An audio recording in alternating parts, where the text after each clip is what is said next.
Alors cette conférence, donc, comme je vous le disais, porte sur l'articulation, sur le lien entre pouvoir d'agir des professionnels et pouvoir d'agir des personnes accompagnées. Donc vous allez voir, cette conférence plénière est un petit peu atypique dans cette forme, puisqu'il y a beaucoup de témoignages, mais vous allez voir, c'est assez intéressant, ça va être assez interactif. Et en fait, ça reflète finalement le sujet traité. En effet, si on est dans une volonté, si on est dans la volonté de co-construire des perspectives communes, des analyses communes, si on veut faire émerger des initiatives tant chez les professionnels que chez les personnes accompagnées, forcément, on est dans des expérimentations en commun, éventuellement dans des prises de risques collectives, comme le disait ou nous enjoignait de le faire Tim Grissen, vous vous souvenez très certainement dans cette première après-midi des journées.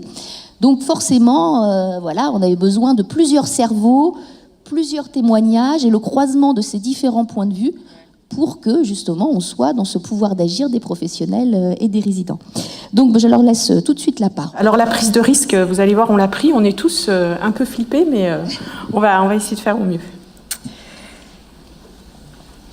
Alors, déjà, toutes les politiques, depuis 2002, ont considéré la personne comme une ressource. Donc ça, c'est pas une volonté. Le changement actuel est en réalité plus profond qu'un simple ajustement à la législation française. On pourrait parler d'une mutation sociale, voire d'une mutation anthropologique. Car en fait, ce changement, il refond complètement les relations avec les personnes. Je vous invite à prendre connaissance du rapport du Conseil supérieur du travail social de 2015, qui s'intitule « Merci de ne plus nous appeler usagers ». Certains d'entre vous doivent le connaître. Dans ce rapport, il y a un point qui m'a particulièrement intéressée et qui en fait questionne la capacité et les moyens des professionnels à envisager autrement la place des personnes au sein de la sphère sociale et professionnelle.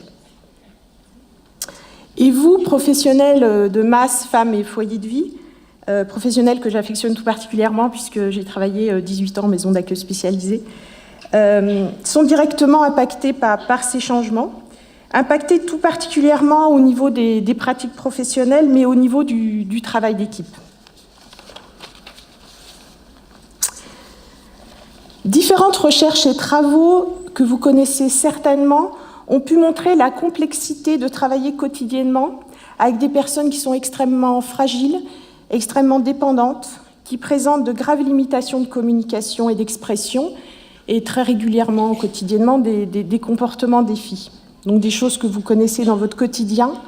Pour moi, les professionnels qui travaillent en maison d'accueil, en femmes, sont un peu des héros au quotidien puisqu'ils accompagnent les personnes les plus complexes.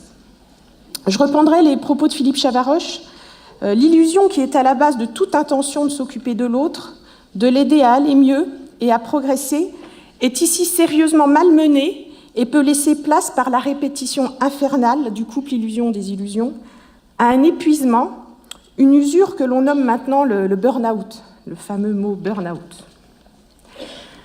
C'est pour toutes ces raisons que je me suis intéressée à la question du pouvoir d'agir individuel des professionnels, du pouvoir d'agir collectif des équipes, car je pense qu'à l'heure actuelle, à l'heure où Tim Grissen nous a parlé du pouvoir d'agir des personnes accompagnées, à l'heure où toutes les politiques publiques utilisent ce terme, le pouvoir d'agir des équipes professionnelles doit être aussi évoqué.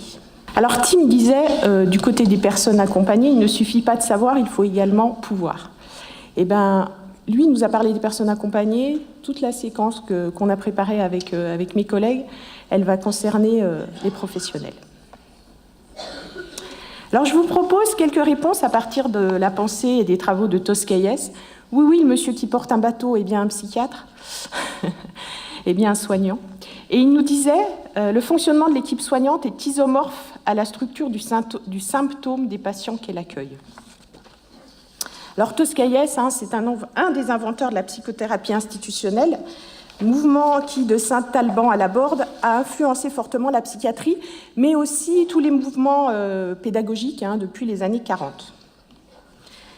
En fait, Toscaïès, il traitait l'institution comme un ensemble où tout est en rapport.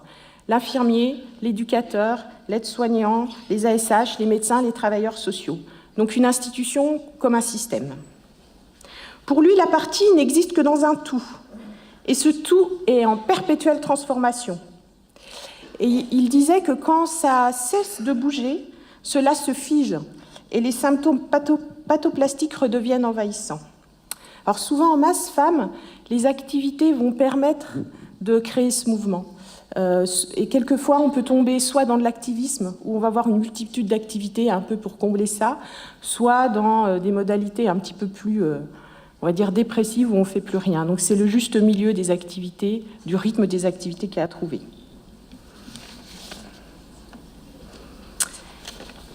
Et maintenant, je voudrais vous parler de René Caès, qui, lui, a défini l'isomorphisme institutionnel. En fait, il a démontré en quoi le fonctionnement psychique des personnes accompagnées dans les institutions influait sur le fonctionnement institutionnel. Alors, je vais vous donner quelques exemples qui sont issus des travaux de la recherche que je mène. Par exemple, les équipes qui travaillent auprès de personnes avec autisme peuvent avoir des difficultés de communication au sein de l'équipe, peuvent avoir des difficultés dans les interactions sociales. Voilà, alors je ne sais pas si vous avez remarqué ça dans vos équipes, mais questionnez-vous. Les personnes qui accompagnent des malades d'Alzheimer me disent que de temps en temps, elles ont des trous de mémoire. Elles sont un peu perdues dans le temps et dans l'espace. Voilà, des petits exemples comme ça. Alors la question que j'ai envie de poser, c'est si développer le pouvoir des équipes de masse et de femmes en foyer de vie était une condition au développement du pouvoir d'agir des personnes accompagnées.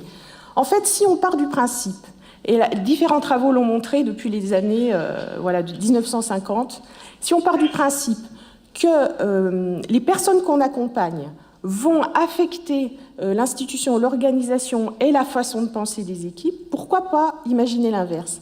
Et si en travaillant sur le fonctionnement des équipes, on influait aussi sur le pouvoir d'agir des personnes accompagnées, leur capacité d'action, etc.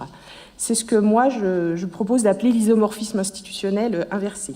En fait, refonder le rapport aux personnes accompagnées implique des relations plus égalitaires et l'ambition d'une co-construction entre professionnels et personnes accompagnées, en fait, va nécessiter, à mon sens, de faire évoluer les organisations et le management. Je voulais rappeler que le terme de management, c'est un terme français et qui peut renvoyer à différents sens. Et moi, j'ai choisi de retenir celui-là, qui est faire tourner un manège. Bon, j'espère que vous aimez le manège, hein, parce que, surtout les cadres. Il faut aimer faire tourner des manèges quand on manage.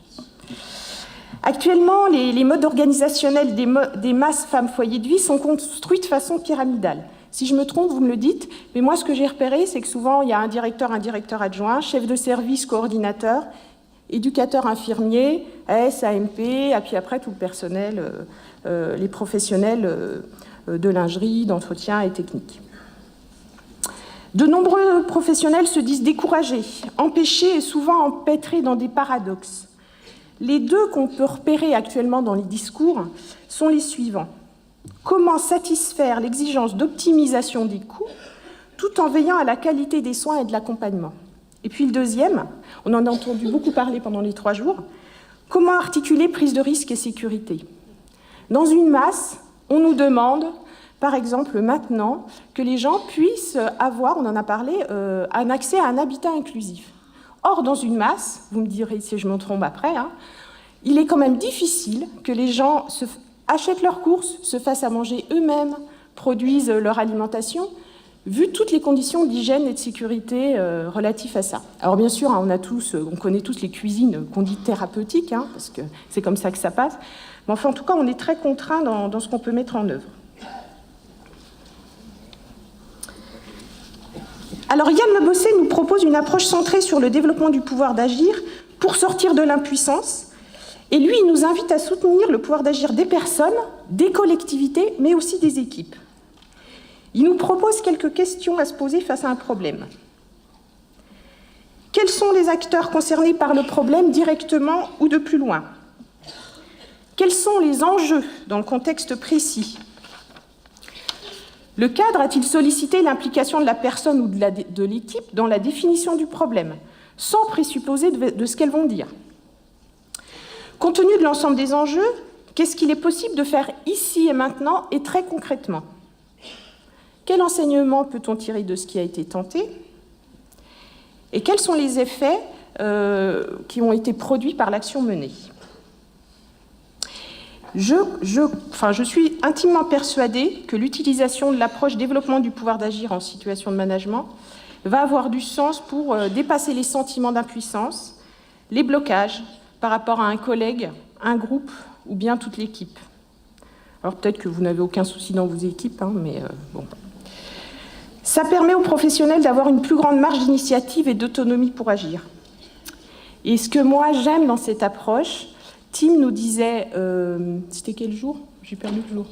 Le premier, mais c'était quel jour? Mercredi matin, merci. Après-midi. Tim nous disait mercredi après-midi que quand on travaille sur le pouvoir d'agir des personnes accompagnées, on doit travailler à partir de leurs forces, de leurs compétences. Eh bien, pour travailler avec le pouvoir d'agir des équipes, on va travailler sur leurs forces et leurs compétences. Yves Clos propose également une analyse qui adapte le même postulat de départ. Tout à l'heure, on a entendu parler d'un joli mot qu'on entend beaucoup, les risques psychosociaux. Eh bien, Yves Clos, il nous dit, au lieu de parler de risques psychosociaux, pourquoi ne parlerait-on pas de ressources psychologiques et sociales? Et lui, il parie sur le développement du pouvoir d'agir des salariés. Voilà ce qu'il nous dit. « Je suis moins sensible à l'impuissance des salariés qu'à leur activité empêchée, à leur désir de travailler malgré tout. Ils sont aux prises avec une énergie largement inemployée ou stérilisée. Ce n'est pas en se focalisant sur la souffrance des gens au travail qu'on favorise le développement de leur pouvoir d'agir.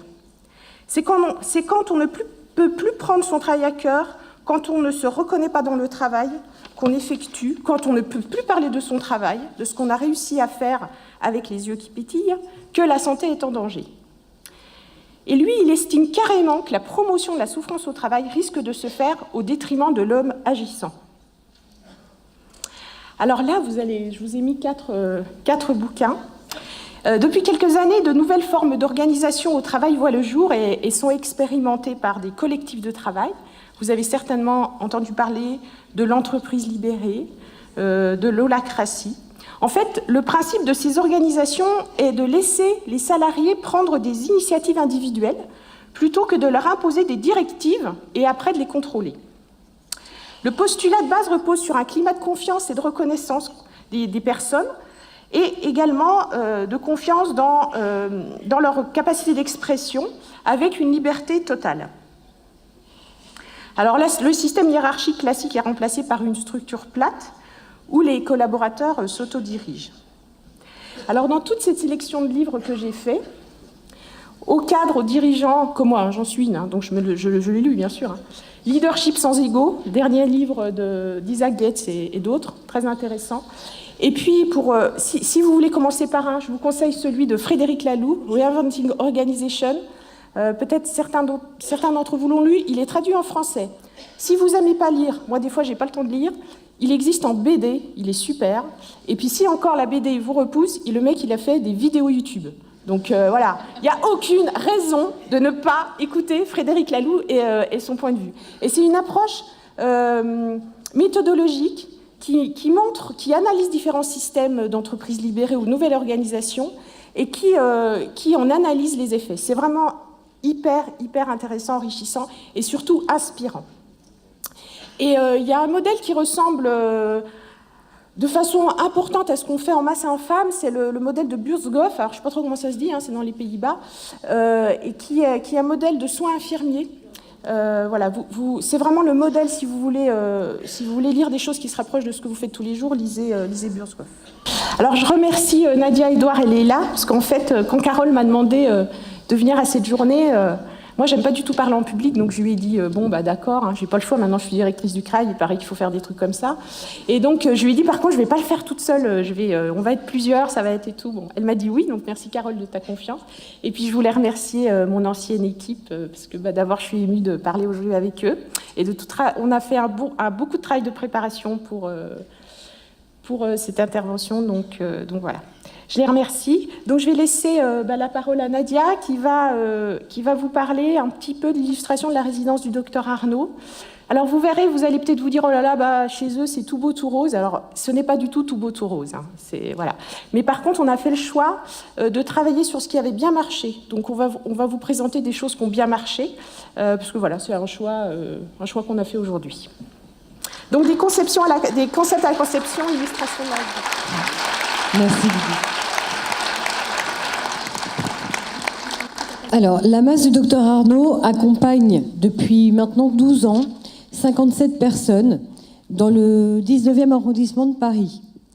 Nous accueillons 46 personnes qui présentent des troubles graves de santé mentale et la plupart d'entre eux ont vécu plus de 10 ans en hôpital psychiatrique. Nous accueillons également 6 résidents avec autisme qui, pour certains d'entre eux, ont été accompagnés par l'USIDATU. Donc c'est l'unité sanitaire interdépartementale d'accueil temporaire d'urgence. Il y a aussi un accueil de jour dont Leïla vous parlera tout à l'heure de façon plus détaillée.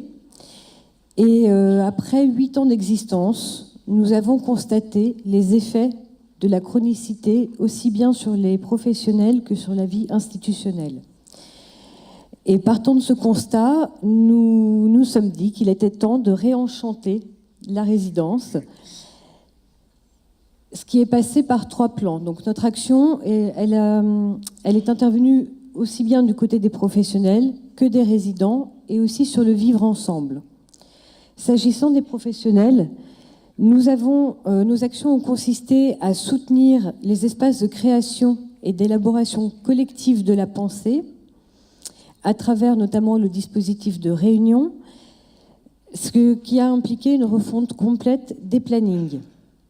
Alors ça, c'est pas une mince affaire, donc on a mis en place un groupe pluridisciplinaire qui a fait un travail de plusieurs mois pour aboutir à une réorganisation des cycles de travail avec l'idée de s'appuyer sur les besoins des personnes, sur les nécessités d'organiser des temps de transmission, de réunions aussi bien cliniques qu'organisationnelles et d'analyse des pratiques. Nous avons aussi transformé le cadre organisationnel pour optimiser la communication interne.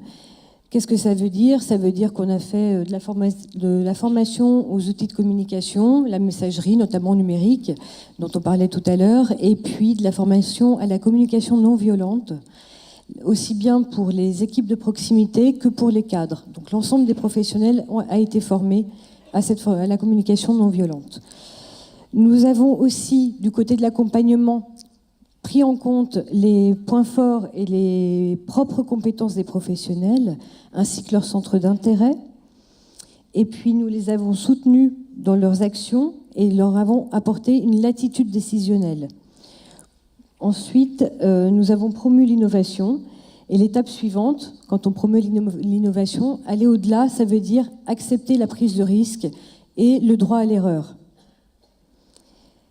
Notre action a été complétée au niveau des résidents en créant des lieux d'expression et en leur donnant accès à des dispositifs décisionnels. On a favorisé par exemple ces espaces d'expression et de décision en les adaptant aux particularités des résidents.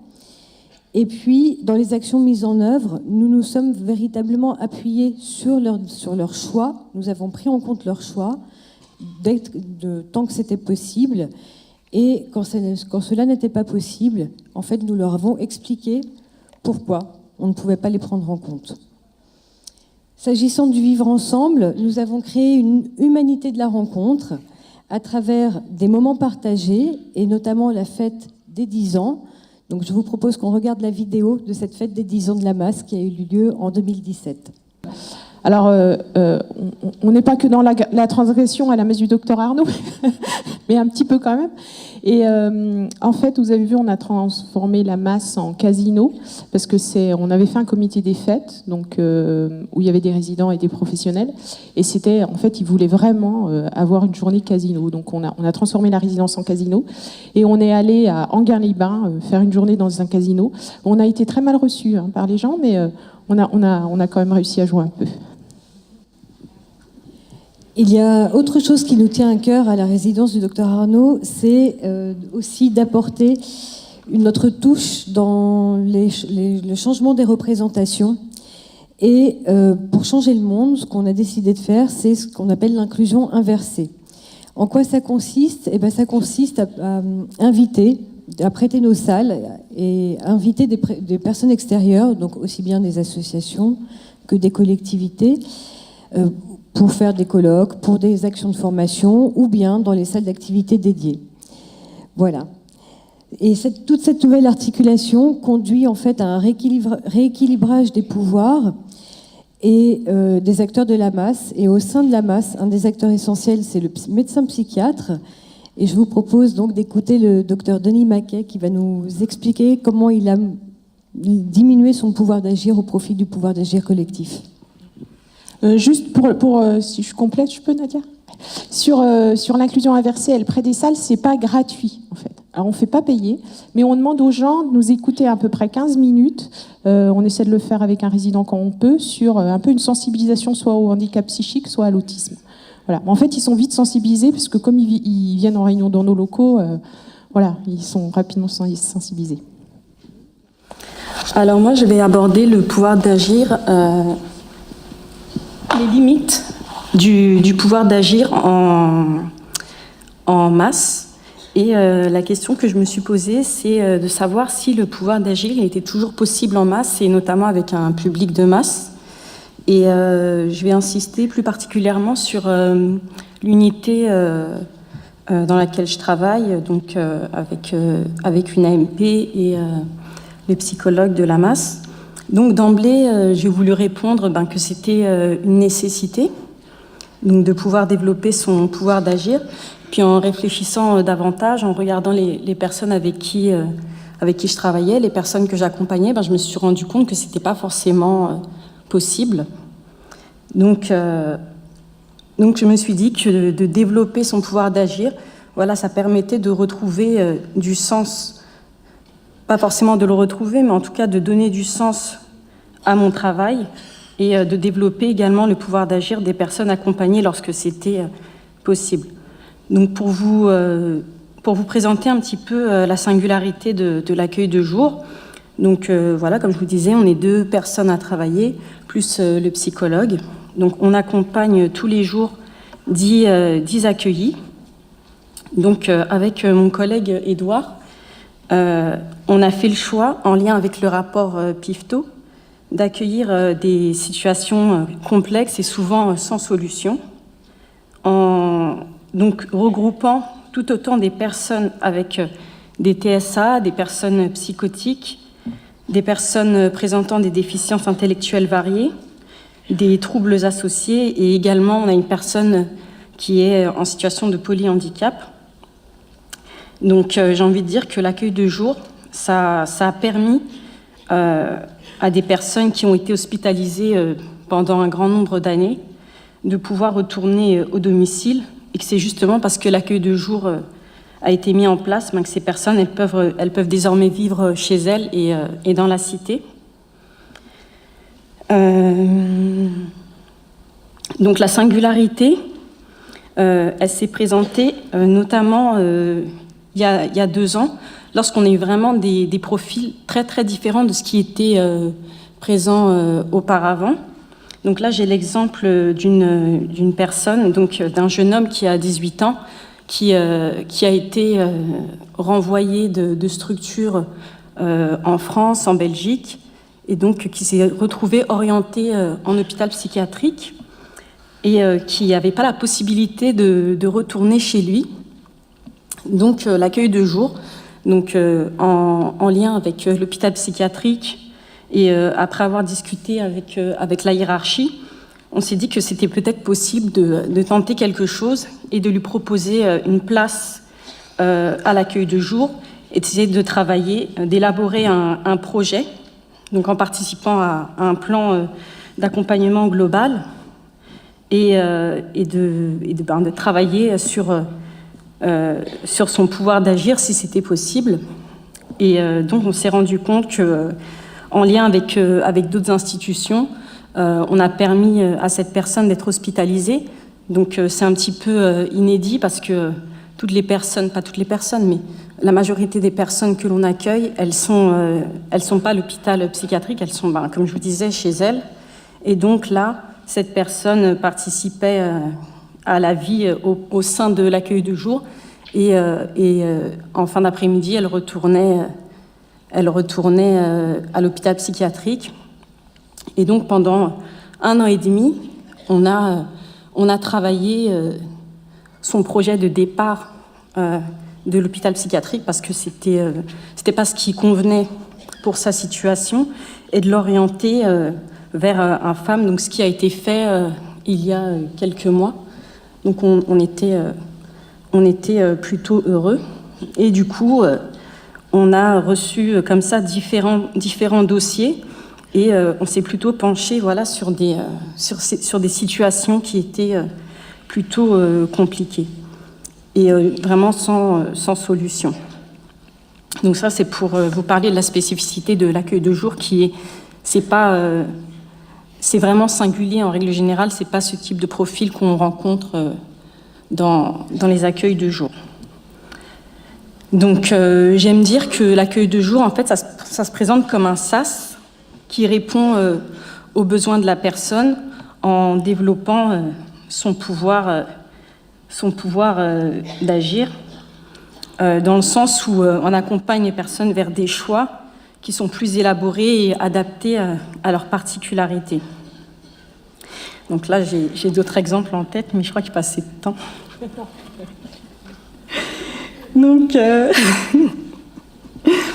Donc, les personnes qu'on accompagne actuellement sont assez jeunes, donc elles vivent au domicile, donc avec leurs parents.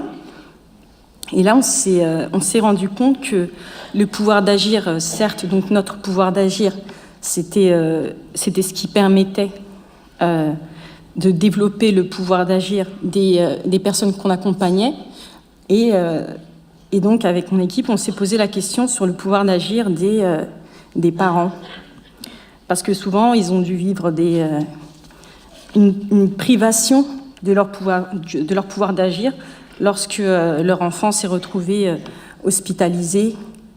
Ça n'a pas été simple. Donc là, les institutions ont repris la main et se sont un peu accaparés le pouvoir d'agir. Et donc, les parents se sont souvent sentis démunis. Et du coup, lorsque les familles ont eu des notifications leur permettant de faire admettre leurs enfants au sein de l'accueil de jour, c'est toujours avec un peu de réticence qui nous ont un petit peu laissé la main. Ils n'ont pas toujours été d'accord avec nos choix et donc notre pouvoir d'agir et aussi celui de leurs enfants. Donc pour eux, c'était un petit peu de prendre le risque de donner le pouvoir d'agir à leurs enfants, c'était de prendre le risque d'un retour à l'hôpital, d'un nouvel épisode de décompensation. Donc ça a été un petit peu compliqué. Donc je ne sais pas comment. Donc du coup, l'illustration qui a été un petit peu parlante pour moi. Je ne sais pas si vous connaissez ce jeu. C'est le bamboléo, comme la chanson des Gypsy Kings. Donc, je vous ai dit qu'on chantait beaucoup. Donc je trouvais que ça correspondait bien en fait au système d'accompagnement en soi. Et donc en fait le but du jeu, c'est de maintenir une planche sur un tronc, là comme vous le voyez, le tronc noir. Et à la fin du tronc, il y a une boule en liège donc qui tient la planche. Donc je me dis que notre but, c'est de maintenir tout cet équilibre. Donc là, j'ai mis maintenir un système familial, mais en fait, c'est pas simplement un système familial, c'est de maintenir l'équilibre, même au niveau des professionnels, de la personne. Donc vraiment, j'inclus tout le monde. Et donc j'ai espoir de me dire, donc là, dans ce jeu, chaque joueur a des pièces. Donc il y a des pièces qui sont plus ou moins lourdes. Il y a des pièces qui sont... Il me semble que c'est les pièces noires qui sont lourdes et les pièces rouges qui sont plus légères. Et donc, j'apparente ça au pouvoir d'agir. Et je me dis que chaque action qu'on va poser, ça va faire en sorte que l'équilibre tremble un peu, mais ça se maintient toujours. Et j'ose espérer que les pièces les plus lourdes, ce sera ni les parents, ni l'accompagnant qui les posera, mais bel et bien la personne qu'on accompagne. Donc voilà.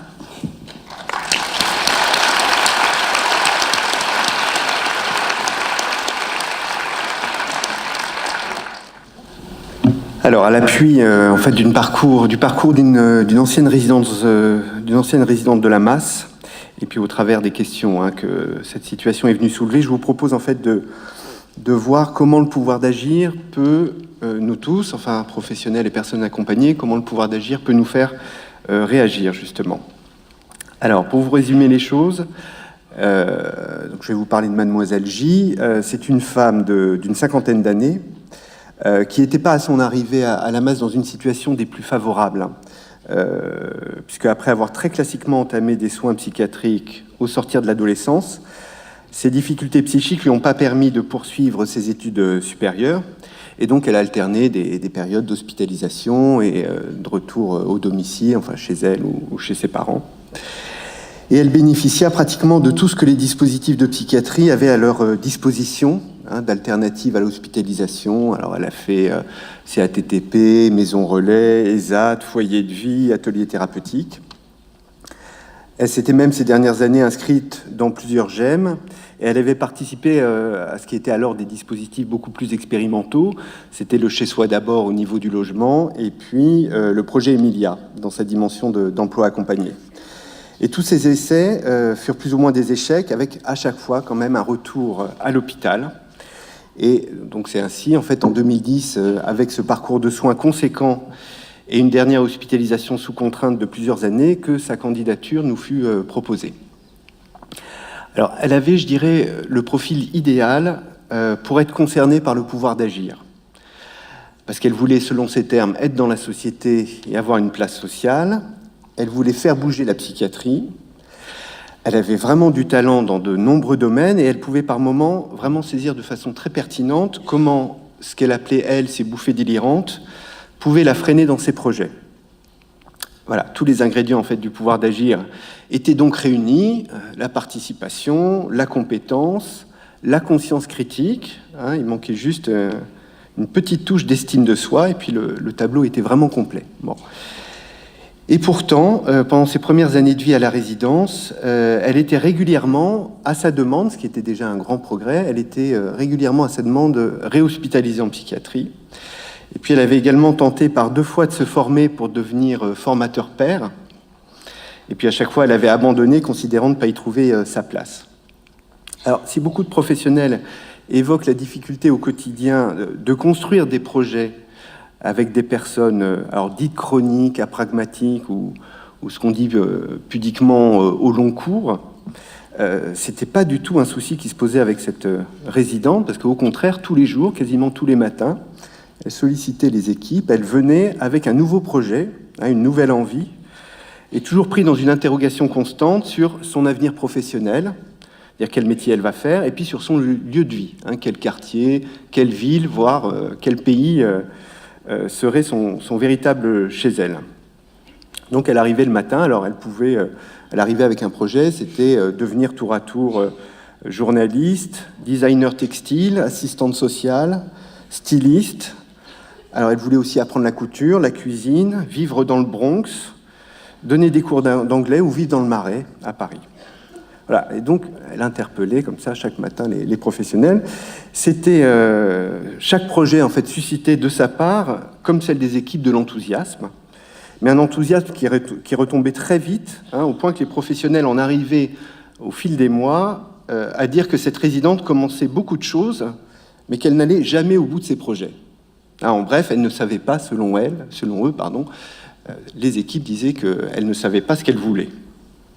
Voilà, donc comment, au-delà en fait de ces fausses apparences du pouvoir d'agir qu'elle présentait, comment ce pouvoir d'agir se traduisait-elle très concrètement pour elle? Alors, à mon sens, il existe dans la façon dont certaines personnes, et elle en fait partie, il existe chez certaines personnes comme ça cette possibilité de trouver des modalités d'aménagement de leurs difficultés et de trouver dans cette modalité d'aménagement une traduction du pouvoir d'agir. Alors, cette traduction du pouvoir d'agir, c'est pas tant de situer cela dans l'apaisement ou dans la stabilisation des difficultés que dans la façon dont une modalité de solution est trouvée par la personne elle-même. Une modalité de solution élégante, pourrait-on dire. Donc, très rapidement, en fait, après son arrivée à la masse, elle est venue me voir et puis elle m'a dit « Écoutez, je voudrais vous demander une psychothérapie, je ne sais pas trop ce que c'est, mais j'ai quand même une petite idée sur la question. » Alors, la petite idée sur la question, pour elle, c'était qu'elle venait me voir plusieurs fois par jour, ou une fois par semaine, selon les moments. Et en fait, elle me lisait des textes, c'est-à-dire qu'elle m'adressait des textes et qu'elle avait rédigés le matin. Elle me lisait ces textes, elle jugeait de l'effet que ça avait sur elle, et puis elle en discutait par la suite avec moi. Et donc, dans ces textes, elle pouvait évoquer ses projets de travail, d'activité, de déménagement, le récit de ses rêves, ou elle évoquait aussi ce qu'elle appelait ses phrases maladives ou ses doubles discours. Alors, qu'est-ce qui s'est dégagé au fil des mois là, de ces rencontres ? Apparaissait, pour résumer, en fait, l'importance, non pas de trouver une réponse toute définitive à ces questions, mais de ne surtout pas établir une fixité, c'est-à-dire se dessiner l'idée que dès qu'on l'assignait à une place fixe, nommée, établie, alors elle s'en dégageait. C'est-à-dire chaque épinglage du type « vous êtes malade, vous êtes résidente », vous devriez faire ceci, vous devriez faire cela. À chaque fois, ça avait comme effet de l'expulser de là où elle se trouvait repérée, voilà, avec ce sentiment d'être étrangère et indésirable à l'endroit où on l'assigne. Et c'est sans doute pas par hasard en fait que sa première décompensation psychique a eu lieu dans un pays étranger. Donc elle avait cette quête comme ça incessante, l'amenant à interroger, mais littéralement, elle allait le matin elle se promenait dans la rue et puis elle demandait aux gens mais qui je suis, qu'est-ce que je dois faire comme travail, où est-ce que je dois vivre. Donc elle avait comme ça une quête incessante l'amenant à interroger le premier venu et puis en même temps une fin de non-recevoir donnée à chaque réponse claire et définitive obtenue. Donc vous pouvez imaginer qu'elle ne pouvait que vivre très difficilement dans une masse en tant que lieu de vie, elle qu'elle entendait tout de suite comme un lieu à vie. Alors c'est vrai qu'elle est restée quand même longtemps à la masse. Elle est restée 7 ans, ce qui était un record pour elle qui ne tenait jamais en place. Alors comment avons-nous orienté notre accompagnement pour cela ? Il y a eu, à mon sens, 2 choses. D'une part, ce que je disais, c'est-à-dire l'idée c'était de surtout lui faire entendre qu'elle était à la résidence, mais de façon temporaire, même si c'est un temporaire qui peut durer très longtemps. Et puis, seconde chose, c'était l'idée de ne pas favoriser ses projets. Alors on avait proposé ça en équipe, c'est-à-dire l'idée que la meilleure façon d'agir avec elle était de ne pas agir, c'est-à-dire de ne pas l'accompagner particulièrement dans ses recherches, elle en avait d'ailleurs pas besoin parce qu'elle se débrouillait très bien toute seule, et ni de l'emmener sur la pente dangereuse de nouveaux projets. Donc je dois dire que ce fut pour toute l'équipe assez difficile et non sans transgression de ne rien faire.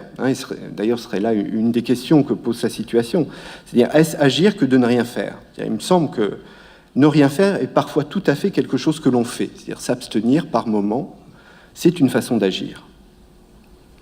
Alors dans ces multiples actions, Mademoiselle J avait bien sûr depuis des années déposé une demande de logement à la ville de Paris, demande qu'elle renouvelait bien sûr tous les ans. Et un beau jour, comme on dit dans les histoires de Prince Charmant, et un beau jour, donc, on lui propose de visiter un appartement de la ville, un appartement très agréable auquel elle a adhéré tout de suite. Et on s'est retrouvé dans cette situation inédite, c'est-à-dire une résidente en masse qui demande à quitter l'institution pour vivre seule dans un appartement de la ville. Alors bien sûr, tous les intervenants, et puis même la famille, n'avaient pas forcément le même point de vue par rapport à ce projet, mais on a décidé de l'accompagner dans cette démarche, alors en créant un accompagnement inédit, plus soutenu, c'est ce qui nous semblait, plus soutenu que ce que pouvaient permettre des dispositifs de type SAMSA ou SAVS. Donc pendant plusieurs mois, alors qu'elle vivait déjà, donc elle s'était installée dans son appartement, on avait maintenu sa place à la résidence. Elle pouvait y revenir, y venir quand elle voulait. Et puis on lui a proposé d'inscrire ses venues dans le cadre de l'accueil de jour. Donc toutes les semaines, alors elle venait me voir 2 fois par semaine. Et puis on organisait au moins 1 fois par semaine une visite à domicile. Et elle pouvait à tout moment, du jour comme de la nuit d'ailleurs, passer ou appeler la résidence. Alors c'était quand même important parce que très vite après son emménagement, elle a eu le sentiment que la voisine, puis l'ensemble du quartier, comme ça, demandait à ce qu'elle soit hospitalisée et qu'elle quitte son logement. Donc il était important à nouveau qu'elle puisse se dire que cet appartement, c'était qu'une étape peut-être, hein, et qu'elle allait pouvoir refaire bientôt une nouvelle demande à la ville de Paris pour un autre appartement, peut-être d'une autre superficie ou dans un autre quartier. Alors ça fait maintenant 2 ans hein, que Mademoiselle J est dans ce même appartement. Elle continue à venir nous voir, même si elle cherche et elle trouve, ce qui est très bien, de plus en plus de relais dans son quartier. Et elle n'a pas été hospitalisée depuis, et même son traitement médicamenteux a été baissé. Alors tout ça, ça présage absolument rien de l'avenir, hein, bien sûr, mais il me semble que son parcours nous a poussé à agir de façon inédite, c'est-à-dire d'une façon qu'on ne pouvait pas prévoir à l'avance, notamment dans la façon de mettre en place un accompagnement masse dans un logement extérieur de droit commun. Et de son côté, ça c'est du côté de notre équipe, hein, et de son côté, il me semble que ce qu'elle a mis en place à la résidence, et maintenant dans sa vie en appartement, c'est la marque d'un pouvoir d'agir. Alors, pas tant parce qu'elle a quitté une institution pour vivre maintenant en appartement au sein de la cité, hein, comme on dit, mais parce qu'elle a réussi à opérer, au travers des situations qu'elle a rencontrées pendant 7 ans, une véritable réappropriation subjective, c'est-à-dire dans sa façon hein, de pointer comme ça qu'elle a cette nécessité de vivre dans des endroits de passage. Hein, c'est-à-dire on connaît tous ces gens qui ne sont bien que dans les lieux de passage, hein, dans les transports, les gares, les entre-deux. Alors cette réappropriation, elle est subjective et totalement singulière, mais, comme c'est le cas pour Mademoiselle J, en fait, elle ne se fait pas pour autant toute seule. C'est-à-dire qu'elle peut, cette réappropriation subjective, elle peut être accompagnée par un autre ou par des autres, c'est-à-dire par un psy, par une équipe, par des éducateurs ou des amis. Et si je dis cela, c'est dans le but de militer, enfin j'espère que le mot n'est pas trop fort, mais de militer pour le maintien de l'altérité et pour que le pouvoir d'agir ne soit pas seulement qu'une société de pairs ou un monde entre soi, c'est-à-dire un monde où on en viendrait à exclure tous ceux qui ne sont pas comme nous. Vous voyez comment, quand même, ce sont des questions qui résonnent hein, avec les problématiques politiques de notre époque. Quand j'évoque ce point, je touche, c'est ce qu'appelait Leïla les limites du pouvoir d'agir, mais je touche là, justement, aux limites ou aux risques liés à la question du pouvoir d'agir. Et un dernier mot à ce sujet, qui serait pour moi la dernière question que pose la situation de Mademoiselle J, c'est dire comment éviter que le pouvoir d'agir, dire l'empowerment, devienne un disempowerment. Hein, parce que vous savez que si le terme d'empowerment trouve son origine notamment dans le combat des femmes, il est intéressant de voir quel chemin cette notion d'empowerment a pris par la suite dans son champ d'origine, dans ce combat-là. Parce que regarder la façon dont les choses ont évolué, ça peut nous permettre de nous guider, de nous donner des pistes sur l'avenir du pouvoir d'agir en santé mentale, par exemple. Alors, en fait, autour des années 2000, dans le milieu activiste queer, est apparu le terme de disempowerment, c'est-à-dire qui correspondait à un moment d'affaiblissement du message d'empowerment lors de l'implantation en France, notamment des travaux de Judith Butler. Comment, à mon sens, le travail d'empowerment pourrait-il devenir disempowerment dans le domaine qui nous concerne, de la psychiatrie ou de la santé mentale? Peut-être que le risque d'affaiblissement du pouvoir d'agir pourrait à l'avenir se situer dans une forme de normalisation, ou un pouvoir d'agir exclusivement résumé à des solutions toutes faites, toutes prêtes pour les personnes accompagnées, en résumé, avoir une activité, des vacances, une sexualité, puis un logement. Le danger serait non pas d'être autonome comme tout le monde, mais surtout d'être autonome de la même façon que les autres. Voilà, à nous tous, à mon sens, de réagir pour maintenir pertinent et vivant le message du pouvoir d'agir. Je vous remercie.